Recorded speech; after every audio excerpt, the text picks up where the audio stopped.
આવ્યો છે એક્સપાયર થયેલા દૂધના પાવડર બાબતે શું કહેશો? દૂધસાગર ડેરી દ્વારા છેલ્લા 60 વર્ષથી પાવડર બનાવવામાં આવે છે અને એ સાગર અને અમૂલના નામથી આખા દેશમાં અને વિદેશમાં એનો વેપાર થતો હોય છે. ફેડરેશનના નિયમ પ્રમાણે અને એની સ્ટાન્ડર્ડ પ્રમાણે એની સેલ્ફ લાઈફ 2 વર્ષની હોય છે, પણ ગ્રાહકોના ઘર સુધી માલ પહોંચે, એ વપરાય ના વપરાય એ જોતાં અમે એના ઉપર 18 મહિના બેસ્ટ બિફોર લખતા હોઈએ છીએ. પણ કોઈ સંજોગોમાં આ 18 મહિના પછી પણ આ માલ હોય તો એનું અમારી સ્ટાન્ડર્ડ પ્રોસેસ છે, એ અમે એનું સેમ્પલિંગ કરી અને એનું ટેસ્ટ કર્યા પછી એના બધા પેરામીટર અંદર જે હોય, ખાસ તો મોઇશ્ચર, પ્રોટીન, ફેટ, એ બધું ઓકે હોય તો પછી અમે પોતાના વપરાશ માટે વાપરતા હોઈએ છીએ. મારો કહેવાનો મતલબ એ છે કે વર્ષોથી ગુજરાતના ખેડૂતોની સંસ્થા અમૂલ એ આ કામ કરી રહી છે અને ગ્રાહકોનો પણ ખૂબ મોટો વિશ્વાસ છે એના ઉપર. તો આ વિશ્વાસ અકબંધ રહે એના માટે અમૂલ પણ ખૂબ સજાગ હોય છે, મિલ્ક માર્કેટિંગ ફેડરેશન પણ ખૂબ સજાગ હોય છે. હું આ અત્યારે રિપોર્ટ પણ લાવ્યો છું એટલા માટે કે જે પણ બેચની તારીખ પૂરી થવા આવી હોય એનું અમારે ત્યાંનું સ્ટાન્ડર્ડ સેમ્પલિંગ થતું હોય છે. આ બધા રિપોર્ટ છે અને એનો રિપોર્ટ ફેડરેશનને મોકલીએ અને ફેડરેશન ગ્રાહ્ય રાખે તો જે માલ વાપરતા હોઈએ છીએ. એટલે આટલા કડક નિયંત્રણો વચ્ચે આ કામ થતું હોય અને છતાં પણ પોતાના રાજકીય સ્વાર્થ માટે આ રીતે સંસ્થાને બદનામ કરવાનું જે વાત ચાલે છે એ વાત બરાબર યોગ્ય નથી. કારણ કે આ 5 લાખ ખેડૂતોની સંસ્થા છે અને અમૂલ બ્રાન્ડ તો આજે ગુજરાતના 35 લાખ ખેડૂતોની સંસ્થા છે.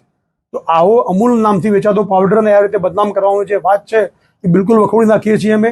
અને હું આપને પણ બધાને કહું છું કે આ પાવડર જે આપણે એક જ પ્લાન્ટમાં બને, તમે અહીંથી જોવા પણ જાઓ તો ઇન્ડિયા માટે જે પેકિંગ થાય એ જ પાવડરની અંદર અમે 18 મહિના લખીએ છીએ અને આ જ પાવડર એક્સપોર્ટ થવાનું હોય તો 24 મહિના લખીએ છીએ એના ઉપર. એટલા માટે 24 મહિના લખીએ છીએ કે એ વિદેશમાં ક્યારે પહોંચશે, શિપમેન્ટ થાય, ત્યાં પડ્યો રહે, એટલા માટે અમે 24 મહિના લખીએ છીએ. એનો મતલબ એ થાય કે 24 મહિના સુધી પાવડર સેફ છે અને 24 મહિના પછી પણ કોઈ જગ્યાએ એવું થાય તો સેમ્પલિંગ થતું હોય છે. અહીં તો 18 મહિનાની વાત છે.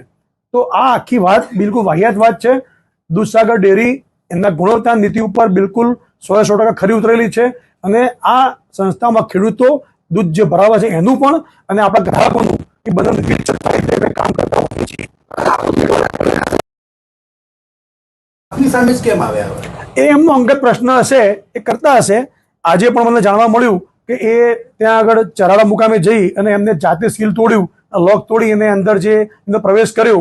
અમે ધારીએ તો ફરિયાદ કરી શકીએ છીએ અત્યારે, પણ એટલા પણ નથી કરતા કે હવે ડેરીનો અંતરનો મામલો છે, એ અહીં આવીને કહી શકતા હતા તો એ સાથે અહીંથી અધિકારી આવતો એમના સાથે ખોલીને બતાવતો એમને જે માલ છે તો પડ્યો છે, ક્યાં જવાનો છે. આ કેટલો જથ્થો પડ્યો છે આજે બતાવવામાં આવી એ લગભગ 400 ટન જેવો માલ પડ્યો છે આશરે.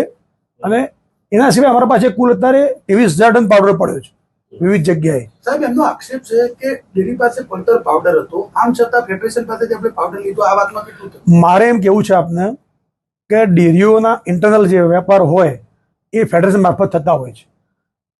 ફેડરેશન કોઈ ડેરી માલ વેચવા માંગતી હોય અને મહેસાણા ડેરીને જરૂર દેખાતી હોય તો એ ફેડરેશન થ્રુ જ માલ લેવાય. તો એમાં કોઈ કમિશન કટકી લીધી જેવું જરા પૂછો ને તમે એમને.